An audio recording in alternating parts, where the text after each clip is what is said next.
We've already looked at what comment syntax looks like in SQL, and certainly there are very valid reasons why it's used. Comments within code is a perfectly legitimate pattern when developers are building software. But as we've also seen, we can use comments in SQL injection attacks. And so far we've used them to comment out other pieces of the original statement that we didn't want to execute. But we can also use them to obfuscate the payload of an attack. So we can actually split up that payload by using the comment syntax such that it helps us avoid signature detection. So for example, have a look at this pattern. Now this is perfectly valid, and what you can see here is that we've just got open comment, close comment syntax all the way through this statement.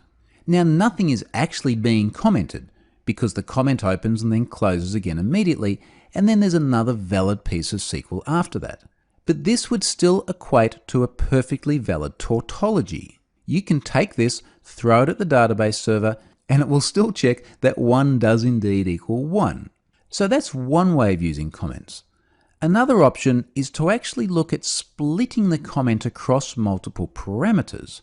So what I mean by that is imagine that we have a username parameter, and we enter this value in the username field of a website.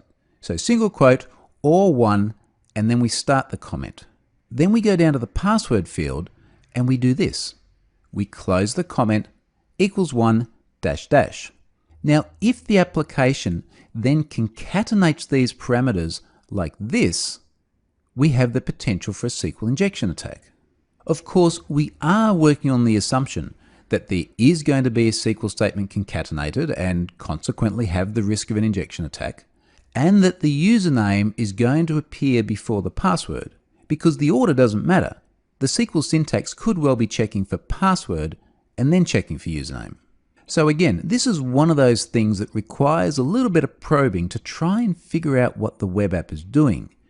But certainly using inline comments is a great way of obfuscating the attack payload such that it circumvents this signature matching. So that's comments. Let's move on and have a look at how we can use variables to also circumvent matching.